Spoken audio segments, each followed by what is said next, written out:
Hyderabad is dying. Our national bird is crying and nobody is listening to its cries.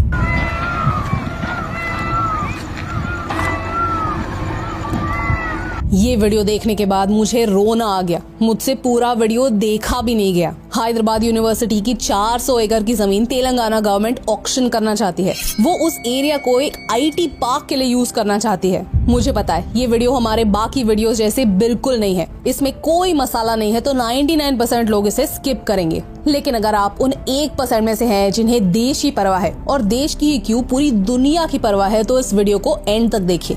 शायद हैदराबाद का सच जानने के बाद आपको भी रोना आ जाएगा। I honestly didn't think I'd have to make this video.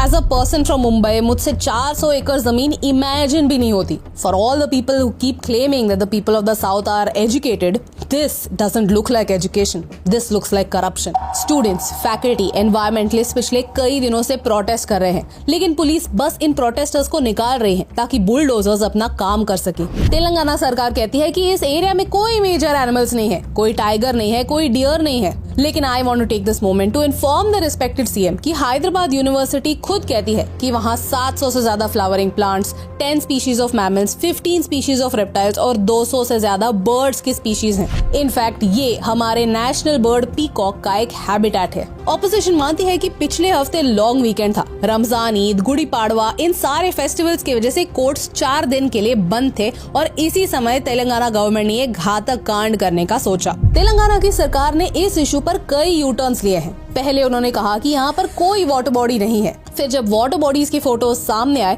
तब उन्होंने कहा कि हमारी हैदराबाद यूनिवर्सिटी के साथ एक अग्रीमेंट हुई थी। हैदराबाद यूनिवर्सिटी ने खुद ऑन रिकॉर्ड आके कहा कि हमारा सरकार के साथ कोई अग्रीमेंट नहीं है। गवर्नमेंट ने यहाँ कोई सर्वे नहीं किया, उन्होंने सिर्फ टोपोग्राफी को इंस्पेक्ट किया। इस इमेज में आप क्लियरली देख सकते हैं कि कितना डिस्ट्रक्शन गवर्नमेंट ऑलरेडी कर चुकी है। हाई कोर्ट ने ऑर्डर भी दिया कि आप अपना काम रोक दीजिए, लेकिन गवर्नमेंट फिर भी रुक नहीं रही है। पेड़ अभी भी कट रहे हैं। कुछ लोग कहते हैं कि ये लैंड तेलंगाना गवर्नमेंट का है, जिसे उन्होंने एक लंबे लीगल बैटल के बाद वापस ले लिया है। So I started reading up about it. 1970s में तेलंगाना एजिटेशन चल रहा था और पीस नेगोशिएशन के लिए प्राइम मिनिस्टर इंदिरा गांधी ने लोकल लीडर्स के साथ नेगोशिएट किया और उस समय की आंध्र प्रदेश गवर्नमेंट ने एक ऑर्डर पास किया to allocate 2300 acres to the Hyderabad university. For some reasons known best to the people at that time, ये लैंड ऑफिशियली हैदराबाद यूनिवर्सिटी के नाम नहीं की गई। सो टू स्पीक ये लैंड गवर्नमेंट की है, यूनिवर्सिटी की नहीं। 2004 में यही 400 एकड़ IMG भारता को एलोकेट किए थे to build a sports complex with the idea that this was a subsidiary of a US based company. लेकिन 2005 में पता चला कि ये कंपनी फ्रॉड है, उनका US कंपनी से कोई लेना देना नहीं और ये लैंड कोर्ट केस में अटक गया। अब 2024 में हाई कोर्ट ने कहा कि जो लैंड IMG भारत को एलोकेट किया है वो इलीगल है and the land belongs to the state government. Land state government का है क्या? इसका ये मतलब है कि वहाँ का जंगल नष्ट करके एक कॉन्क्रीट जंगल बनाया जाए? Like how does this make sense?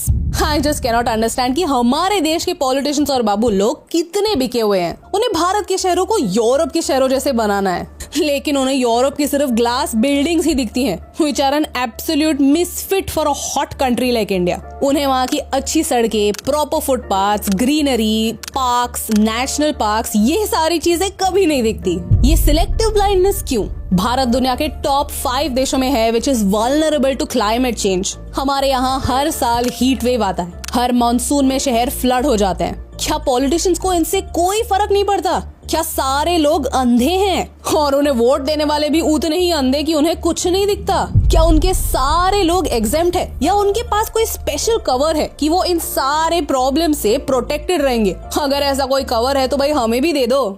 I don't understand कि एक IT पार्क एक हिल पर बनाने की क्या जरूरत है। I have not been to many places in Telangana, so I genuinely have a question. Is there no other place in Telangana to build an IT park? क्या फॉरेस्ट कट करना एकमात्र उपाय है? क्या IT पार्क वहीं पे आना आवश्यक है? I just don't understand। ये वीडियोस देखिए। ट्रक्स रात के 2-3 बजे जाके फॉलन लॉग्स कलेक्ट कर रहे हैं। इतनी रात गए, इतनी एक्टिविटी होना क्या आपको सस्पिशियस नहीं लगता? कौन है ये लोग जिन्हें इतने लॉग्स की आवश्यकता है? क्या गवर्नमेंट सीक्रेटली कोई फर्नीचर बिजनेस कर रहा है कि उन्हें इतने लॉग्स और इतने वुड की जरूरत है? या फिर ये लॉग्स कहीं इलीगली स्मगल होने वाले हैं? What's the damn hurry? And my second question, not just from this issue but to everyone in India, why are our land records in such a mess? हौसला का घोंसला ये मूवी आप कभी देखिए। It would have been hilarious if it wasn't so sad. Bharat में किसका land कौन ओन करता है और उस पर कौन स्क्वाट करके स्लम्स बनाता है, इस पर जरा ध्यान दो। जो लोग इलीगली स्लम्स बनाते हैं वो सडनली ओनर्स बन जाते हैं क्योंकि उनके बिहाफ पर रोने वाले बहुत लोग हैं। इस केस में भी the land was transferred to the university for the purpose of creating educational institutions. लेकिन लीगली किसी ने ट्रांसफर किया ही नहीं क्योंकि 2300 acres is a lot of land which can be commercially exploited and I think that's what's happening. University के 2300 acres में से 800 acres already दिए जा चुके हैं और बचे 1500 एकर्स में से 400 एकर्स फिर से कार्व आउट करने की बात हो रही है। यही वो 400 एकड़ है जिनकी अब बात हो रही है। This whole issue wouldn't have happened if the university owned rights to all of its land in the first place. हमें जरूरत प्रॉब्लम्स की नहीं सॉल्यूशंस की है। इसलिए पिछले 4 सालों से हम शुभजीत सर के साथ मिशन मैंगो कर रहे हैं, जहां हम लोगों से मैंगो सीड्स कलेक्ट करते हैं, उनसे प्लांट्स जर्मिनेट करते हैं, ग्रो करते हैं और बिलो पॉवर्टी लाइन फार्मर्स को हम डोनेट करते हैं। और पिछले 4 सालों में हमने 1,60,000 पेड़ लगाए हैं। भारत में कितने पेड़ कटते हैं ये हमारे हाथ में नहीं है, लेकिन कुछ पेड़ लगाकर इतना तो हम कर ही सकते हैं। अगर आप भी इस साल मिशन मैंगो का हिस्सा बनना चाहते हैं, शुभजीत सर की मदद करना चाहते हैं, तो इस एड्रेस पर अपनी आम की गुठलियां भेजना स्टार्ट कीजिए। हमारे इंस्टाग्राम पर पूरे डिटेल्स आप देख सकते हैं। ये नंबर निराशा के सागर में बस एक बूंद है, मुझे पता है, लेकिन फिर भी मैं चाहूंगी कि और लोग ऐसे प्रोजेक्ट्स शुरू करें ताकि उन्हें पता चले कि एक पेड़ को जर्मिनेट करने में, उसे ग्रो करने में कितनी एफर्ट लगती है, कितना मेहनत लगता है। So that when they know how hard it is to grow a tree, they will think twice और 10 times before cutting a tree. एक पेड़ काट दिया और 10 सैपलिंग्स लगाए, दिस डजंट मेक सेंस। ये सच है। In conclusion I just want to say कि we can't eat money, we can't breathe money, we can't take money with us when we die.